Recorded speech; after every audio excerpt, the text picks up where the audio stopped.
चलिए तो अब अपन आगे बढ़ते हैं अपने अगले केस की तरफ। इसमें मरीज अपने पास कैसे आता है भैया? इसमें मरीज बोल के आता है कि मरीज को थकान लग रही है और बहुत थका थका फील कर रहा है। साथ में मरीज कंप्लेन करता है कि मरीज की जो वुंड हीलिंग है वो पुअर है। वुंड हीलिंग पुअर का मतलब क्या होता है भैया? कोई सी भी चोट लगी मतलब वुंड हुआ, उसमें शरीर खुद ट्राई करता है कि जो वुंड है वो हील हो जाए। पर जो अपन बीमारी पढ़ रहे हैं, इस बीमारी में जो मरीज की हीलिंग है वो बहुत डिलेड हो जाती है और पुअर वुंड हीलिंग होती है। इसके साथ साथ में एक एरे ऑफ कंप्लेन्स आती है। अपन वो कंप्लेन्स कैसे पढ़ेंगे? वो कंप्लेन्स अपन देखेंगे पिक्टोरियल, उसका प्रेजेंटेशन कैसे रहता है, फिर वो इमेज को समझेंगे कि हाँ इस इमेज में क्या दिख रहा है और इमेज की फाइंडिंग क्या है, और अल्टीमेटली इन सारी फाइंडिंग से डायग्नोसिस क्या है। तो चलिए अपन एक एक करके देखते हैं। मरीज वुंड हीलिंग के साथ तो प्रेजेंट कर रहा है, पुअर वुंड हीलिंग के साथ, उसके साथ साथ में मरीज प्रेजेंट कर रहा है ये कंडीशन के साथ। अब कमेंट बॉक्स में लिख के बताइए कि ये क्या है, आप क्या देख पा रहे हैं। हाथ में जो कंडीशन हम दिखाने का ट्राई कर रहे हैं अपन, ये क्या है? हाँ, जो कमेंट बॉक्स में लिख रहे हैं भैया कि ये इकाइमोसिस है या ब्रूज है, वो बिल्कुल सही है। तो मरीज कैसे प्रेजेंट किया आपके पास? मलेज और लेथार्जी के साथ, साथ साथ में पुअर वुंड हीलिंग के साथ, और उसका जो मेजर कंप्लेन है वो है ब्रूजिंग। ब्रूजिंग को ही अपन अगर मेडिकल टर्म दे दें तो इसको कहते हैं अपन इकाइमोसिस। अब भैया आप मेरे से पूछेंगे कि इकाइमोसिस, पट्टिकी और परप्यूरा क्या होता है? बार बार अपन पढ़ चुके हैं, फिर से अपन एक बार रिवाइज करते हैं। परप्यूरा, पट्टिकी और इकाइमोसिस में डिफरेंस क्या होता है? तीनों चीज किस कारण से होती है? तीनों चीज होती है एक्स्ट्रावसेशन ऑफ आरबीसीज के कारण। एक्स्ट्रावसेशन ऑफ आरबीसीज मतलब क्या भैया? कि अपने जो ब्लड वेसल्स हैं, जो यूजुअल अपनी आरबीसीज हैं, वो ब्लड वेसल्स में फ्लो कर रही होती हैं, बाहर चमड़ी पर नहीं आती। पर अगर किसी कारणवश ये जो आरबीसीज हैं ये अपनी ब्लड वेसल से एक्स्ट्रावसेट होकर बाहर आ जाएं, तो ये प्रेजेंट करती हैं या तो पेटिकी के तौर पे, या तो परप्यूरा के तौर पे, या तो इकाइमोसिस के तौर पे। ये तीनों का डिफरेंशिएशन केवल इसी चीज पर है कि जो लीजन है उसका साइज कैसा है। पट्टिकी का मतलब क्या होता है? एक्स्ट्रावसेशन ऐसा जिसका साइज हो लेस देन 2 mm। अगर 2 mm से 1 सेंटीमीटर के बीच में है उसको अपन कहते हैं परप्यूरा, और मोर देन 1 सेंटीमीटर है जो अपनी पहली इमेज में था उसको अपन कहते हैं इकाइमोसिस, जिसी को अपन कहते हैं ब्रूस। तो तीनों चीज में डिफरेंस क्या हुआ भैया? Petechiae, purpura, ecchymosis. Petechiae will be less than 2 mm, purpura is 2 mm to 1 centimetre, और ecchymosis is more than 1 centimetre. इस इमेज में देखो आप, ये पट्टिकी है मतलब it is less than 2 mm। दिख रहा है साइड बहुत छोटू सा है, this is less than 2 mm। कंट्रास्टिंगली आप इस फोटो को देखेंगे तो ये साइज थोड़ा सा बड़ा है, 2 mm से थोड़ा सा बड़ा है, पर 1 सेंटीमीटर से कम है, इट इज परप्यूरा। और जो अपन ने पहली इमेज देखी थी वो तो 1 सेंटीमीटर से भी बड़ी थी, तो अल्टीमेटली इट इज इकाइमोसिस या ब्रूस। तो this is how you differentiate petechiae, purpura, ecchymosis. Confusion नहीं रहना चाहिए। तो अपनी पहली का प्रॉब्लम क्या हुई? मरीज को पुअर वुंड हीलिंग तो है, लिथार्जी तो है, साथ में उसको क्या है? इकाइमोसिस है या ब्रूजिंग है। तीन चीजें यहां हो गई। अगली कंडीशन के साथ मरीज क्या प्रेजेंट करता है? अगला मरीज कहता है भैया कि उसको ये हो रहा है। क्या हो रहा है भैया? लिख के बताइए कमेंट बॉक्स में। देख पा रहे हैं टिथ और गम्स को? देखिए जो गम्स है वो एबनॉर्मल है। गम्स में क्या एबनॉर्मेलिटी है? जो गम्स हैं वो गम्स इरोजिव हैं और गम्स में ब्लीड हो रहा है। तो this gums are erosive and bleed. तब अपन देखते हैं कि ये अपने पास मरीज जो प्रेजेंट किया वो कैसे कैसे प्रेजेंट किया भैया? गम्स इरोजिव हैं, ब्लीड हैं, साथ में लिथार्जी है, उसके अलावा पुअर वुंड हीलिंग है, और अपन ने देख लिया है कि मरीज को क्या है? इकाइमोसिस है। चलिए तो अपन अब अगली कंप्लेन की तरफ आते हैं। अगली कंप्लेन क्या है मरीज की? अगली कंप्लेन क्या देख पा रहे हैं आप कि जो सॉकेट है अपना, जहां टिथ जुड़ा हुआ होता है, अगर एक सिंगल टूथ लें, जहां टूथ जुड़ा हुआ होता है उस सॉकेट से वो टूथ बाहर आ रहा है, इसी को अपन कहते हैं लूजनिंग ऑफ टिथ। तो अपने मैंने अभी जो सारी कंडीशंस देखी उसमें एक कंडीशन है लूजनिंग ऑफ टिथ। अगली कंप्लेन क्या है मरीज की? साइन या सिम्टम क्या है आप देख पा रहे हैं। अपन ने पढ़ा एक्स्ट्रावसेशन ऑफ आरबीसीज, अल्टीमेटली वो क्या है? हेमरेज ही है, पर एक स्पेसिफिक तरीके का हेमरेज होता है जो बीमारी अपन पढ़ रहे हैं उसमें। यूजुअली देखो जहां से बाल आ रहा होता है उसको अपन कहते हैं फॉलिकल, हेयर का एक फॉलिकल। फॉलिकल के अराउंड बहुत सारी कंडीशंस होती हैं, उसके हिसाब से डायग्नोसिस चेंज हो जाती है। इस चीज में अगर आप देखो, ये है अपना हेयर फॉलिकल। हेयर फॉलिकल के अराउंड आपको इरिदमा दिख रहा है, हेमरेज दिख रहा है, इसीलिए अपन इसको कहते हैं पेरीफॉलिकुलर हेमरेज। तो अपन ने क्या देखा? इकाइमोसिस तो देखा, पर अगर हेयर फॉलिकल के अराउंड भी इरिदमा और हेमरेज है तो उसका स्पेसिफिक नाम है जो होता है पेरीफॉलिकुलर हेमरेज। अब इसमें हेमरेज अगर नाखून पे आए भैया, उसमें क्या? अगर हेमरेज नाखून पे आता है तो उसका भी एक स्पेसिफिक नेम है। क्या आप ये देख पा रहे हैं? हेमरेज, हेमरेज अगर नाखून पे आया इसका स्पेसिफिक नेम है स्प्लिंटर हेमरेज। उसके अलावा अगर म्यूकोजा में ब्लीड हुआ, आप देखिए हार्ड पैलेट है मरीज का, हार्ड पैलेट पे भी आपको पट्टी की दिख रही है, इसको अपन कहते हैं म्यूकोजल पट्टी की। उसके अलावा क्या आंख में, आंख में आप देखिए कंजंक्टाइवा में भी हेमरेज है, तो इसको कहते हैं अपन कंजंक्टाइवल हेमरेज। ये सारी आपकी फाइंडिंग्स हो गई कि मरीज कैसे प्रेजेंट कर रहा है या आपने क्या एलिसिट कर दिया। आपने अभी तक क्या क्या देखा भैया, आपने अभी तक देखा एकाइमोसिस, आपने देखा परप्यूरा पेटी के भी हो सकते हैं, पेरीफोलिकुलर हेमरेज हो सकता है, गम ब्लीडिंग एक इंपॉर्टेंट चीज आपने अभी तक देख ली, कंजंक्टाइवल हेमरेज आपने देखा, लूजनिंग ऑफ टिथ भी आपने देख ली। अब अगर इस मरीज को आप एक्टिवली और एग्जामिन करेंगे और इसका अगर आप ब्लड प्रेशर नापेंगे तो इसमें आपको एक और चीज देखने मिलेगी, वो होती है हाइपोटेंशन। उसके बाद आप मरीज की आंख जांचेंगे। जब भी आपके पास मरीज आता है अपन हर बार फोकस करते हैं कि आपको जनरल एग्जामिनेशन करना ही करना है। जनरल एग्जामिनेशन में आप ऊपर से नीचे की तरफ बढ़ते हैं, ऊपर से जब नीचे की तरफ बढ़ते हैं तो सबसे पहले आप आंख को देखते हैं। आंख से आप दो चीज पहचान पाते हैं, या तो मरीज को जॉन्डिस हो सकता है या तो अनीमिया हो सकता है, दोनों चीज आप आंख से पहचान सकते हैं। तो अब आंख में अगर आप इस मरीज की देखेंगे तो आंख में इस मरीज की दिखेगा आपको पेलार, और ये क्या दिखाएगा कि हाँ मरीज को अनीमिया भी है। उसके अलावा आप नीचे की तरफ जब जाएंगे तो आपको दिखेगा सूजन, तो सूजन को अपन क्या कहते हैं, swelling. Swelling is what, oedema. तो मरीज की एग्जामिनेशन में आपको क्या क्या मिलेगा, हाइपोटेंशन मिलेगा, पेलार मिलेगा और एडिमा मिलेगा। यहाँ एक इंपॉर्टेंट पॉल देते हुए मैं चल रहा हूं आपको कि जो कंडीशन अपन पढ़ रहे हैं इसमें अपने को एक स्पेसिफिक अनीमिया देखने मिलता है, वो होता है आयरन डेफिशिएंसी एनीमिया। तो अभी तक क्या है, मरीज की आपने क्लिनिकल हिस्ट्री देख ली, मरीज आपके पास कैसे आया, आपने मरीज को एक्टिव एग्जामिनेशन किया, एक्टिव एग्जामिनेशन में आपने देखा भैया कि मरीज को हाइपोटेंशन है, अनीमिया है और एडिमा भी है साथ साथ में। अब आप सोच रहे हैं कि हाँ आपका क्लिनिकल सस्पिशन किस तरफ जा सकता है। अगर मैं आपसे पूछूं कि हाँ भैया आप किस तरफ सोच सकते हैं, तो आपकी डायग्नोसिस आप सिर्फ वहीं से पकड़ सकते थे। एक इंपॉर्टेंट इमेज जिससे आप सीधी डायग्नोसिस पकड़ सकते हो वो अपनी गम इरोजन और गम ब्लीडिंग वाली पिक्चर। गम इरोजन गम ब्लीडिंग अगर आता है, सबसे पहली चीज जो आपके दिमाग में आती है वो होती है विटामिन सी की डेफिशिएंसी। अगर आप ये क्लिनिकल एरे से समझ पा रहे हैं कि हाँ अपन विटामिन सी की डेफिशिएंसी पढ़ रहे हैं, तो आप एक इन्वेस्टिगेशन करवाते हैं पेशेंट की। अगर यूजुअली बच्चा अपने पास प्रेजेंट करता है स्कर्वी के साथ, विटामिन सी की डेफिशिएंसी को अपन स्कर्वी कहते हैं, तो अगर स्कर्वी के साथ अपने पास बच्चा प्रेजेंट करता है, अगर अपन उसका एक्सरे करवाते हैं तो एक्सरे में अपने को स्पेसिफिक फाइंडिंग्स देखने मिलती हैं। वो फाइंडिंग्स कौन सी, अपन उस पर फोकस करते हैं। आप यूजुअली देखो ऐसा है कि अपन ये एक्सरे की क्लास नहीं ले रहे हैं तो अपन बहुत ही हार्डकोर पढ़ेंगे एक्सरे के बारे में। अपन जो स्पेसिफिक फाइंडिंग्स दिख रही हैं और कैसी फाइंडिंग्स को पहचान सकते हैं अपन बच्चे के एक्सरे पे, अपन वो समझेंगे। तो एक्सरे पे सबसे पहले आपको दिखता है विमबर्गर साइन। विमबर्गर साइन का मतलब क्या होता है, बोन का नॉर्मल स्ट्रक्चर समझ लो भैया। पहले बोन का नॉर्मल स्ट्रक्चर क्या होता है, एपिफाइसिस, मेटाफाइसिस और फिर डायाफाइसिस। तो एपिफाइसिस के अराउंड कैल्सिफिकेशन होता है, उसको अपन कहते हैं विमबर्गर साइन। तो विमबर्गर साइन का मतलब क्या होता है, सर्कुलर कैल्सिफिकेशन अराउंड एपिफाइजियल सेंटर। तो पहला क्या हुआ, विमबर्गर साइन। उसके अलावा दूसरा साइन जो आपको देखने मिलता है वो होता है white line of Frankel. White line of Frankel का मतलब क्या होता है, it is a dense band of calcification around metaphysis. तो पहला चेंज किसमें देखा अपन ने, एपिफाइसिस के अराउंड देखा। दूसरा कैसा देखा, मेटाफाइसिस के अराउंड देखा। एपिफाइसिस के अराउंड सेंटर्स पे अगर कैल्सिफिकेशन है और वो पूरी रिंग बना रहा है तो इट इज विमबर्गर साइन। अगर उसके बाद मेटाफाइसिस में डेंस बैंड है तो उसको अपन कहते हैं व्हाइट लाइन ऑफ फ्रैंकल। और तीसरी स्पेसिफिक फाइंडिंग जो इसमें मिलती है वो होती है ट्रमरफेल्ड जोन। ट्रमरफेल्ड जोन का मतलब क्या होता है कि आपकी जो व्हाइट लाइन ऑफ फ्रैंकल है उसके बीनीथ एक ल्यूसेंट जोन प्रेजेंट होता है। ल्यूसेंट मतलब ग्लोइंग जोन प्रेजेंट होता है। तो ये तीन स्पेसिफिक फाइंडिंग्स हैं आपको, जो इस केस में अगर बच्चा आपके पास प्रेजेंट करता है तो ये आपको फाइंडिंग्स मिल सकती हैं। अगर इसको अच्छे से रिवाइज करना है और इस एक्सरे में देखना है तो आप देखिए इन सबसे इंपॉर्टेंट चीज, ये तीनों साइंस तो हैं, इस तीनों साइंस के इंपॉर्टेंट एक चीज होती है कि जो बोन होती है उसमें कॉर्टेक्स होता है। अगर उस कॉर्टेक्स की थिनिंग हो जाती है जिसको अपन कहते हैं pencil thin cortex, it is also specific and specific sign for this disease. कौन सी डिजीज, क्या पढ़ रहे हैं अपन, विटामिन सी डेफिशिएंसी।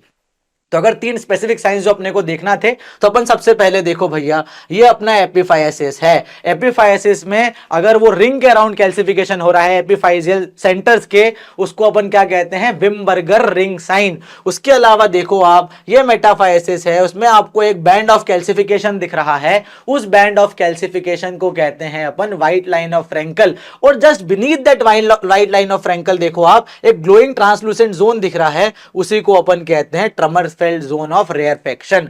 तो ये 3 स्पेसिफिक साइंस भी अपन ने एक्सरे पे देख लिए, क्लिनिकल फाइंडिंग्स अपन ने देख ली। अगर एक्सरे पे नहीं भी साइन मिलते भैया आपको, तो क्लिनिकल फाइंड अपने को इस मरीज में इतनी स्पेसिफिक मिल गई कि आप डायग्नोसिस तक पहुंच पाते। तो अगर अल्टीमेटली आपको फाइनल डायग्नोसिस यहां पर बताना है तो आप क्या बता सकते हैं, कौन सी डायग्नोसिस है भैया ये? बिल्कुल आप सही हैं, it is vitamin C deficiency, that is scurvy. अगर अपने को ये सारी फाइंडिंग्स नहीं याद रह रही हैं और अगर चीट कोड से अपने को फाइंडिंग्स याद रखना है कि स्कर्वी में क्या क्या मिलता है, तो एक सिंपल निमोनिक याद रखो भैया, वो है shades.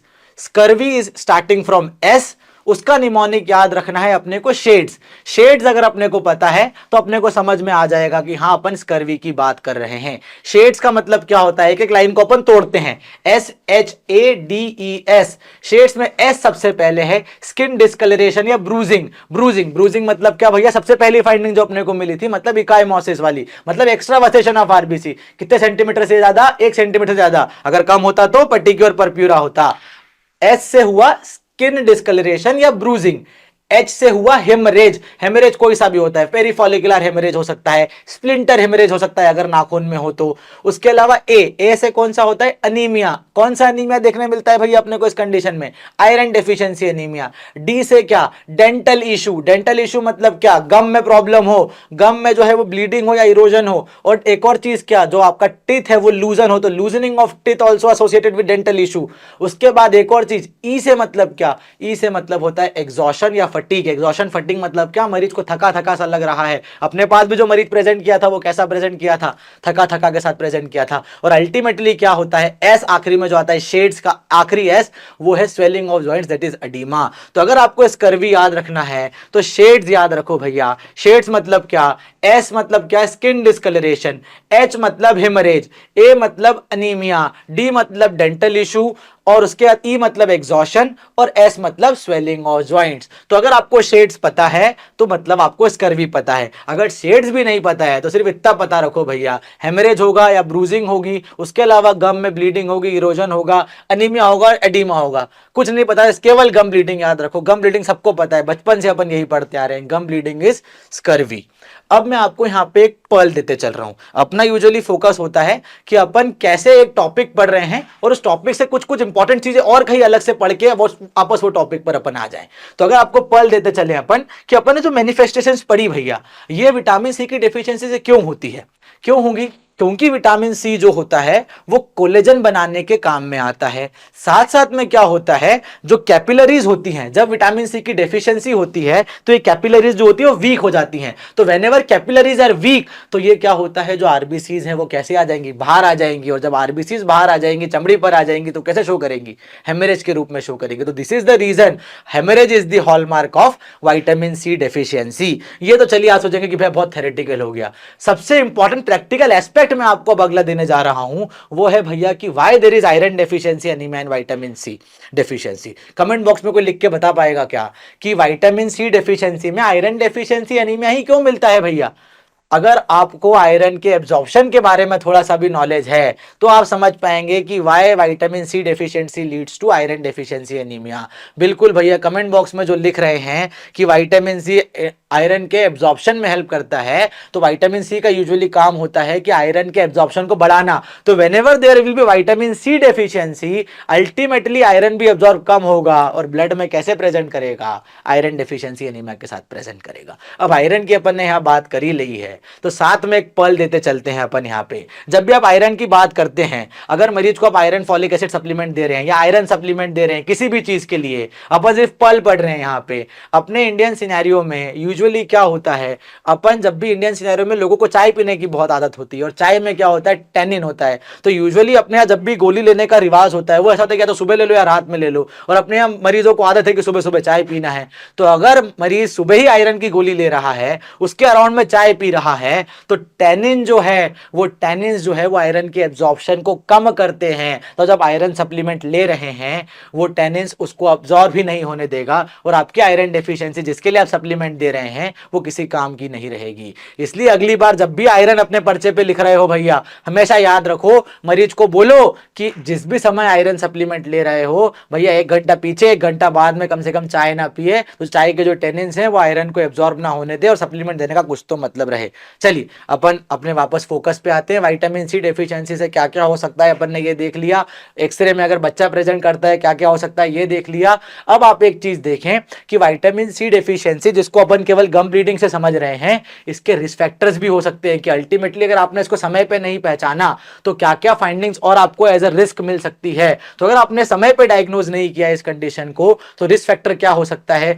There can be high output cardiac failure. क्यों होगा वो, क्योंकि एनीमिया अगर आपका है मरीज को, आयरन डेफिशिएंसी एनीमिया, तो that ultimately can lead to high output cardiac failure. उसके अलावा हिमोलिसिस हो रही है, हिमोरेज हो रहा है, तो अल्टीमेटली हिमोलिसिस से क्या होगा, इक्ट्रस हो जाएगा, मतलब जॉन्डिस हो जाएगा, that is secondary to haemorrhage. और अल्टीमेटली इसमें आपको एलोपेशिया भी देखने मिल सकता है। तो this three are the characteristic risk factor जिसके बारे में आपको पता रखना है कि ये रिस्क हो सकती है मरीज में अगर आपने कंटिन्यूअस मरीज को मॉनिटरिंग नहीं करी और आपने डायग्नोस समय पे नहीं किया तो। अब यूजुअली अपने जो डायग्नोसिस है वो डायग्नोसिस तो अपने क्लिनिकल फाइंडिंग में पता चल गई, अपने को नहीं समझ में आया तो अपन ने बच्चा था तो एक्सरे भी कराया तो वहां से क्लियर कट पता चल गया, तो अपने को लैब इन्वेस्टिगेशन की यूजुअली इतनी ज्यादा जरूरत पड़ती नहीं है। पर अगर अपने को हेमरेज दिख रहे हैं और बाकी गम ब्लीडिंग दिख रही है पर अपन किसी और हेमरेज एक्स्ट्रावसेशन पट्टी की इकाइमोसिस वाले कॉजेस को रूल आउट नहीं कर रहे हैं और अपने को विटामिन डी जो विटामिन सी इनसफिशिएंसी है, डेफिशिएंसी है वो लग रही है, तो फिर इसमें आपको एक इन्वेस्टिगेशन कराना पड़ेगी और श्योर शॉट होना पड़ेगा कि हाँ भैया आपका जो मरीज है वो विटामिन सी डेफिशिएंसी का ही है। कौन सी वो इन्वेस्टिगेशन है, आपको विटामिन सी का लेवल करवाना पड़ेगा। पर विटामिन सी का लेवल कैसे करवाएंगे आप, या तो आप प्लाज्मा विटामिन सी करवाएंगे या तो ल्यूकोसाइट विटामिन सी का लेवल करवाएंगे, वही आपकी क्लिनिकल डायग्नोसिस को कंफर्म करेगा। तो क्लिनिकली अगर आपको लग रहा है कि आप विटामिन सी की डेफिशिएंसी की तरफ जा रहे हैं पर आपको डाउट है कि शायद कुछ और भी हो सकता है, तो इट्स बेटर कि आप ल्यूकोसाइट विटामिन सी का लेवल्स या प्लाज्मा विटामिन सी का लेवल्स चेक करवाएं और अपने क्लिनिकल डायग्नोसिस को कंफर्म करें। कैसे कंफर्म होगा भैया, अगर लेवल 2.5 टू 5 mg पर लीटर आया तो ये शो करेगा कि हाँ भैया विटामिन सी का डिप्लीशन है। और अगर अपने को सिम्टम्स दिख रहे हैं इसका मतलब होगा कि आपका विटामिन सी का लेवल लेस देन 2.5 ही है। तो 2.5 टू 5 mg पर litre is the value which you have to remember कि अगर इस वैल्यू में रेंज आ रही है विटामिन सी की तो ये शो करता है कि नहीं भैया आपके मरीज को विटामिन सी का डिप्लीशन है। क्लिनिकली आप थोड़े बहुत भी अगर इधर उधर घूम रहे थे कि विटामिन सी के अलावा कुछ और भी हो सकता है ये, तो हाँ अब आप श्योर हो जाएंगे कि नहीं it is sure shot vitamin C deficiency और उसका आपको ट्रीटमेंट करना है। अब अल्टीमेटली अपन आगे बढ़ते हैं। अब आप क्या करेंगे, आपके पास जो फाइंडिंग्स आई इसमें आप देखिए अगर बच्चा अपने पास प्रेजेंट करता तो बच्चे में एक और स्पेसिफिक फाइंडिंग देखने मिलती है। अगर आपके पास स्कर्वी का बच्चा प्रेजेंट करता है तो एक स्पेसिफिक फाइंडिंग देखने मिलती है, वो होती है ये। कमेंट बॉक्स में कोई लिख के बताइए कि ये क्या है। माला, मैंने फोटो में ही डाल दिया है भैया कि माला को रिजेंबल कर रहा है, जिसको अपन कहते हैं रोजरी। तो ये कौन सी रोजरी है, ऑफ कोर्स अपन स्कर्वी पढ़ रहे हैं तो ये स्कॉर्ब्यूटिक रोजरी है। पर यहीं अपना सवाल सीधे बनेगा कि भैया अपन ने विटामिन डी डेफिशिएंसी भी पढ़ी है, उसमें भी रोजरी मिलती है। तो विटामिन डी की डेफिशिएंसी वाला रोजरी जिसको अपन रिकेटी रोजरी या रिकेट्स रोजरी कहते हैं, और विटामिन सी डेफिशिएंसी मतलब स्कर्वी वाली रोजरी, इन दोनों रोजरी में डिफरेंस क्या है। अब कोई बताइए मेरे को इन दोनों रोजरी में डिफरेंस क्या है। रिकेटी रोजरी और स्कॉर्ब्यूटिक रोजरी दोनों में डिफरेंस सिर्फ इतना है कि जो रिकेटी रोजरी होती है वो नॉन टेंडर होती है, जो स्कॉर्ब्यूटिक रोजरी होती है वो टेंडर होती है। तो दर्द जिस रोजरी में हो रहा है, जिस माला में दर्द हो रहा है वो आपकी विटामिन सी की डेफिशिएंसी है, और जिस माला में दर्द नहीं हो रहा है वो आपकी रिकेट्स की रोजरी है, मतलब विटामिन सी की डेफिशिएंसी है। इसी फोटो में आपको मैं रिवीजन करवाते चल रहा हूं। विटामिन डी डेफिशिएंसी में अपन ने पढ़ी थी एरे ऑफ फाइंडिंग्स देखी थी अपन ने, उसमें अपन ने फ्रंटल बॉजिंग देखी भैया, पेक्टस कैविटम देखा अपना, पेक्टस कैविस देखा अपन ने, सॉरी, उसके बाद अपन ने और फाइंडिंग देखी रिकेटी रोजरी, एक और फाइंडिंग देखी थी हैरिसन सल्कस। तो हैरिसन सल्कस क्या था, इंडेंटेशन इन चेस्ट वॉल। तो indentation in chest wall show कर रहा है ये वाला डायग्राम, जिसको इसमें दिखता है अपने को दिखता है विटामिन डी डेफिशिएंसी में। अब आपको बता करना ये फाइंडिंग जो थी वो स्पेसिफिक किसके लिए थी, बच्चों के लिए थी। अब एडल्ट्स में अगर आपको मरीज प्रेजेंट कर रहा है पेटी की परप्यूरा हेमरेज के कारण, तो आपको विटामिन सी के अलावा साथ साथ में डीडीज रखना है। और वो डीडीज क्या हो सकती है, हेमोरेजिक डिसऑर्डर्स हो सकते हैं कोई से भी, उसके अलावा मरीज को जिंजिवाइटिस भी हो सकता है, और प्रोटीन एनर्जी माल न्यूट्रिशन भी हो सकता है। तो to rule out haemorrhagic disorders from vitamin C deficiency सबसे बेस्ट चीज क्या है, अपनी क्लिनिकल डायग्नोसिस को कंफर्म कर करने के लिए सबसे बेस्ट चीज क्या है, लैब डायग्नोसिस करवाओ। कौन सी करवाओगे, विटामिन सी लेवल के लिए लैब डायग्नोसिस में आपको करवाना है क्या, लैब डायग्नोसिस में आपको करवाना है ल्यूकोसाइट विटामिन सी का लेवल या प्लाज्मा का विटामिन सी लेवल। अगर 2.5 to 5 mg पर लीटर की आपकी रेंज में अगर आपका विटामिन सी का लेवल आ रहा है तो अल्टीमेटली ये क्या है, अल्टीमेटली ये विटामिन सी की डेफिशिएंसी है। अब आपने डायग्नोस तो कर लिया भैया कि ये विटामिन सी की डेफिशिएंसी है। अब विटामिन सी की डेफिशिएंसी का ट्रीटमेंट कैसे करेंगे, विटामिन सी की डेफिशिएंसी का ट्रीटमेंट करने के लिए सीधी बात है भैया, विटामिन सी दे दो। ये तो आम भाषा, कोई भी बोल देगा विटामिन सी की डेफिशिएंसी के लिए विटामिन दे दो। कौन सा विटामिन दो, विटामिन सी दे दो, ये तो सबको पता है। कैसे दो, ये क्या सबको पता है क्या? आज अपन वही सीखते हैं। विटामिन सी तो देना है जिसको अपन एस्कॉर्बिक एसिड देते हैं। कैसे देना है, 100 mg की जो टैबलेट है उसको दिन में कम से कम 3 से 5 बार आप दे सकते हैं। अल्टीमेटली अपने को कितना तक पहुंचना है, 4 ग्राम तक पहुंचना है। 100 mg की टैबलेट आप 3 से 5 बार दिन में दें, अल्टीमेटली 3 बार मान के चलो। 100 mg TDS देते रहो। आप कब तक देना है, जब तक टोटल 4 ग्राम तक नहीं पहुंच जाए आपका डोज। जब आपका डोज 4 ग्राम तक पहुंचा, यूजुअली आप 300 mg रोज दे रहे हो, 3 दिन में आप लगभग 1 ग्राम दे दोगे तो अल्टीमेटली 4 ग्राम कब कवर हो जाएगा, 2 हफ्ते में कवर हो जाएगा। तो 2 हफ्ते तक आपको 3 एक बार तक देना है गोली, TDS देना है 100 mg की। उसके बाद आपको 100 mg डेली देना है। समझ में आया मैं क्या बोला? अगर अपन मान के चल रहे हैं कि 100 mg अपने को TDS दिन में 4 बार देना है तो कम से कम 2 हफ्ते तक अपने को 3-4 बार देना है 100 mg की टैबलेट। उसके बाद आपको अल्टीमेटली जो टैबलेट है वो 100 mg देना है डेली। 2 हफ्ते के बाद 100 mg डेली देना है। 2 हफ्ते, स्टार्टिंग के 2 हफ्ते आपको 100 mg की टैबलेट जो है वो आपको 3 से 4 बार देना है दिन में। अब आप मेरे से पूछेंगे भैया कि अगर 100 mg की टैबलेट दिन में 3 से 4 बार देने का क्यों बोल रहे हैं भैया आप मरीज को? सीधा ही बोल दो या तो 4 गोली एक साथ ले ले, 400 mg एक साथ ले ले। ऐसा क्यों नहीं बोल रहे हैं अपन? ऐसा इसलिए नहीं बोल रहे हैं अपन क्योंकि इंटेस्टाइनल एब्जॉर्प्शन जो होता है विटामिन सी का वो एक बार में केवल 100 mg ही हो सकता है। इसलिए इंपॉर्टेंट है कि एक बार में केवल 100 mg दो, फिर बाद में वापस कुछ समय बाद और 100 mg दे दो। तो स्टार्टिंग के 2 हफ्ते में आपको 100 mg की टैबलेट 3 से 4 बार देना है। और एक बार में 100 mg क्यों देना है ये आप समझ गए हैं अब, क्योंकि इंटेस्टाइन का जो एब्जॉर्प्शन होता है विटामिन सी का वो एक बार में 100 mg ही होता है। तो आपको एस्कॉर्बिक एसिड देना है। 100 mg की चिवेबल टैबलेट आती है, चबा के खाने के लिए देना होती है भैया टैबलेट। ये चबा के खाने वाली टैबलेट आपको कम से कम दिन में स्टार्टिंग के 2 हफ्ते में 3 से 4 बार देना है। 2 हफ्ते के बाद आपको क्या करना है, ये अपन रफ कैलकुलेशन कर रहे हैं, ठीक है। 2 हफ्ते के बाद आपको 100 mg की टैबलेट जो है वो 100 mg की टैबलेट को आपको दिन में एक बार देना है, ठीक है। अब आप बोलेंगे भैया कि ये तो टैबलेट हो गई, डाइट में क्या करना है? तो diet which are nutritious in vitamin C. सबसे इंपॉर्टेंट एक ही चीज दिमाग में आती है, विटामिन सी मतलब क्या? संतरा। संतरा संतरा संतरा, अपन ने कोरोना में इतना सुन लिया संतरा की विटामिन सी बढ़ाओ, इम्यूनिटी बढ़ाता है। तो बिल्कुल संतरा, और क्या क्या और चीजें हो सकती हैं जो विटामिन सी से आपको मिल सकता है विटामिन सी। उसमें भैया बड़े महंगे महंगे फ्रूट आते हैं, तो सीधी बात है विटामिन सी की चबाने वाली टैबलेट थोड़ी सस्ती पड़ जाएगी इससे, तो क्योंकि ब्रोकली लेना, कीवी लेना थोड़ा सा तो मुश्किल है, ठीक है। तो अपने को अगर समझना है तो क्या है, विटामिन सी की टैबलेट्स लेना है, और उसके अलावा अगर फ्रूट में अपने को समझना है तो ऑरेंजेस लेना है, क्योंकि अल्टीमेटली क्या करता है विटामिन सी इम्यूनिटी में भी काम में आता है। ये तो अपना हुआ स्कर्वी वाला पार्ट। स्कर्वी वाले पार्ट में अपन ने ये सब देखा, पर स्कर्वी क्या आप इतना यूजुअली देखते हैं आपकी ओपीडी में? शायद हाँ और शायद ना। पर अगर जो इंपॉर्टेंट चीज जो विटामिन सी इससे ज्यादा आप पे क्लिनिकल प्रैक्टिस में काम में आती है वो अपन आगे पढ़ने वाले हैं। आपके पास ये मरीज आता है क्या? कमेंट बॉक्स में लिख के बताइए कि इस मरीज की डायग्नोसिस क्या है। इस मरीज की डायग्नोसिस क्या है, कमेंट बॉक्स में लिख के बताइए। आप देखें, अगर चमड़ी के लीजन्स आपको पता है, डर्मेटोलॉजी कोर्स जो अपना है क्लिनिकल गुरुजी के ऐप में, उसमें अपन बार बार पढ़ चुके हैं कि चमड़ी के लीजन्स आप कैसे पढ़ते हैं। सबसे पहले बताओ, क्या ये लीजन उठा हुआ है कि बैठा हुआ है? अगर आप ये बोल रहे हैं कि लीजन बैठा हुआ है तो आप बिल्कुल सही हैं। अगर लीजन बैठा हुआ है तो उसकी 2 ही चीजें हो सकती हैं, या तो वो मैक्यूल है या वो पैच है। अगर लेस देन 1 सेंटीमीटर हुआ तो वो मैक्यूल है, मोर देन 1 सेंटीमीटर हुआ तो वो पैच है। तो क्या ये किसी भी एंगल से लेस देन 1 सेंटीमीटर लग रहा है क्या? और अगर हुआ भी तो सब कोयलेज हो गया, तो अल्टीमेटली तो ये पैच बन गया। सबसे पहली चीज तो आपने देखी कि ये पैच है। कैसा पैच है, कौन से कलर का पैच है भैया? ये नॉर्मल चमड़ी का कलर है इनका, ये नॉर्मल चमड़ी का कलर है, ये नॉर्मल चमड़ी का कलर है, ये नॉर्मल चमड़ी का कलर है, ये नॉर्मल चमड़ी का कलर है क्या?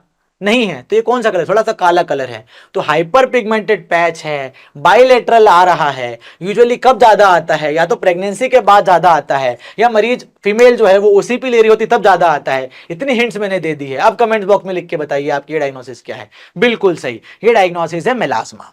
मेलास्मा मतलब क्या होता है भैया, हाइपर पिगमेंटेड पैच आता है बायलेटरल चीक्स पे आपके पास। तो इस कंडीशन में विटामिन सी कैसे इंपॉर्टेंट है अपन वो देखते हैं। जब भी मेलास्मा का मरीज आपके पास आता है, जिसको हिंदी में अपन कहते हैं झाइयां, आपके पास ओपीडी में ढेरों मरीज आते होंगे झाइयां लेकर और कहते होंगे डॉक्टर साहब इसको ठीक कर दो। अब झाइयां क्या है, अल्टीमेटली आजकल इतने स्टेरॉइड चलने लगे मार्केट में कि मरीज स्टेरॉइड लगा लगा के चेहरे पे झाइयां और बढ़ा लेता है। तो यूजुअली ये मेलास्मा का ट्रीटमेंट नहीं है, इसमें विटामिन सी कैसे इंपॉर्टेंट है अपन वो समझेंगे। यूजुअली जब भी मेलास्मा का मरीज आपके पास आता है तो आपकी अप्रोच कैसी रहना चाहिए, मरीज को आप टॉपिकल्स में मैनेज करें। टॉपिकल्स पे कैसे, टॉपिकल्स पे आपको मरीज को बताना है कि भैया सनस्क्रीन तो लगाना ही लगाना है, क्योंकि ऑलरेडी जो कालापन आ चुका है उसको और बढ़ने से क्या नहीं रोकेगा, वो है आपका सनस्क्रीन। और सनस्क्रीन आपको जुडिशियसली हर 2 से 3 घंटे में लगाते रहना है। मरीज को ये समझाओ भैया, एक तो जब आप मरीज को क्रीम देते हो समझाना बहुत जरूरी हो जाता है। सनस्क्रीन का मतलब होता है कि धूप से बचाओ वाला, सूर्य से बचाओ वाला, क्योंकि मरीज क्या करते हैं, सनस्क्रीन शाम में भी लगा रहे होते हैं 6-7 बजे। तो इसलिए आप मरीज को यहां पर समझाओ कि सनस्क्रीन है वो धूप से बचाने के लिए है, सुबह 8-9 बजे से लगाना चालू करो, हर 2-2, 3-3 घंटे के अंतराल में लगाओ, तभी जो काले चट्टे पड़े हुए हैं ये और बढ़ेंगे नहीं।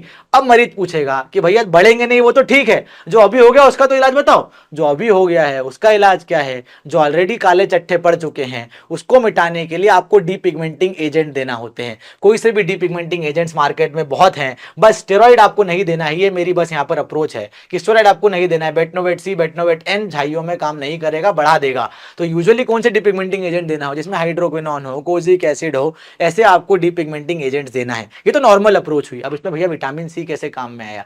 विटामिन सी क्या करता है भैया, विटामिन सी जो है इन चट्टों को थोड़ा सा लाइटन होने में हेल्प करता है। इसलिए जब भी मरीज आपके पास आ रहा है मेलाज्मा लेकर, आप उसको सनस्क्रीन दे रहे हो, डीपिगमेंटिंग एजेंट दे रहे हो, साथ में भैया उसको आज से विटामिन सी की 500 mg की टैबलेट है, उसको दिन में 2 बार खाने के लिए बोलो, चबा के खाने के लिए, मरीज का रिस्पॉन्स और जल्दी आएगा। तो ये कॉमन सिनेरियो था एक, जो आप अपनी ओपीडी में रोज देखते हैं, और उसमें विटामिन सी कैसे काम करता है ये अपन ने देखा। अब दूसरा और कॉमन सिनेरियो जो आपकी मरीज आपकी ओपीडी में प्रेजेंट करता है। यूजुअली आपके पास मरीज प्रेजेंट करता है पैरों में, पेट पे, हाथों पे चकट्टे लेकर, जिसको आप कह देते हैं या तो पेटिकी हो या तो परप्यूरा हो। अब इस पेटिकी और परप्यूरा को आप कैसे समझेंगे भैया, या तो ये कोई सा वेस्कुलाइटिक डिसऑर्डर भी हो सकता है या वेस्कुलाइटिस भी हो सकती है। डर्मा में बहुत सारी कंडीशंस हैं जिसमें पेटिकी और परप्यूरा दिख सकते हैं।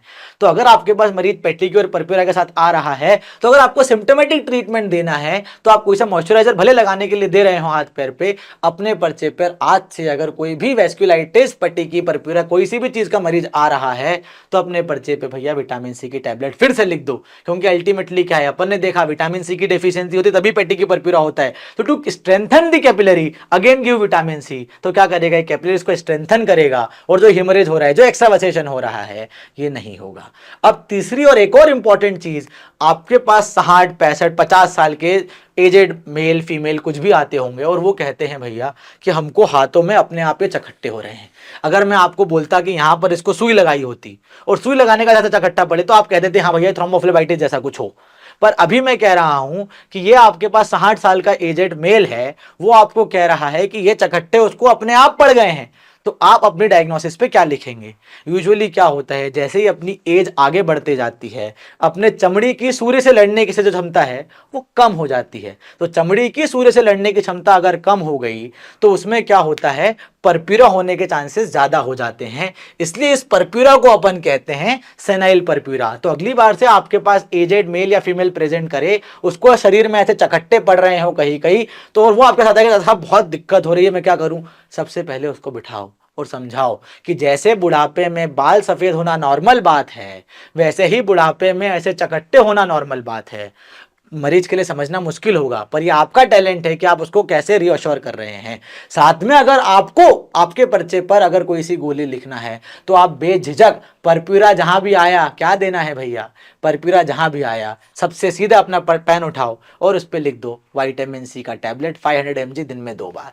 तो जहां भी परप्यूरा है फिर से आपकी कैपिलरी स्ट्रेंथन हो जाएंगे। अल्टीमेटली परप्यूरा हुआ ही क्यों सेनाइल कंडीशन में, मतलब बुढ़ापे में, क्योंकि कैपिलरी सी जो वीक हो गई, कैपिलरीज अल्टीमेटली वीक हो गई, तो क्या हुआ, परप्यूरा हो गया। आपने विटामिन सी दिया, कैपिलरी स्ट्रेंथन हो गई, तो परप्यूरा थोड़े से रिजॉल्व हो सकते हैं। तो अपन ने क्या देखा, अपन ने एरिया ऑफ कंडीशन देखी। सबसे पहले अपन ने केस देखा, मरीज अपने पास प्रेजेंट किया। मरीज प्रेजेंट किया था फटीग और मलेज के साथ में, साथ में उसको पुअर वुंड हीलिंग थी। उसके बाद फाइंडिंग्स उसको अलग अलग थी। पेरीफॉलिकुलर हेमरेज था, स्प्लिंटर हेमरेज मतलब नाखून में हेमरेज था, कंजंक्टाइवल हेमरेज था, इकाइमोसिस था। उसके बाद जब अपन ने उसका एक्सरे देखा, अगर बच्चा अपने पास प्रेजेंट करता और बच्चे का एक्सरे अगर अपन देखते तो उस पर अपने को 3 स्पेसिफिक फाइंडिंग देखने मिलती, Wimberger sign, white line of Frankel और ट्रमरफेल्ड जोन। अगर अपने को क्लिनिकली नहीं समझ में आ रहा है भैया, तो अपन ने और एग्जामिनेशन में प्रोब किया। एग्जामिनेशन में प्रोब करने का अपने को मिला कि मरीज को पेलार दिख रहा है। समझ में आ जाना चाहिए कि ये पेलार जो अल्टीमेटली है वो अनीमिया किस कारण से होगा, आयरन के कारण होगा। क्यों होगा, क्योंकि विटामिन सी आयरन के एब्जॉर्प्शन को बढ़ाता है। मरीज में आपको अडीमा भी दिख रहा है, लूजनिंग ऑफ टीथ भी दिख रहा है, उसके बाद हाइपोटेंशन भी दिख रहा है। आपको अगर नहीं ज्यादा समझ में आ रहा है तो आप लैब डायग्नोसिस करवा लें। लैब डायग्नोसिस में आप प्लाज्मा या ल्यूकोसाइट का विटामिन सी का लेवल करवाएं। दोनों का लेवल करवाने पे अगर रेंज जो है वो 2.5 to 5 mg पर लीटर में पड़ रही है, तो आपका जो केस है वो श्योर शॉट कैसा है, विटामिन सी की डेफिशिएंसी का है, स्कर्वी का है।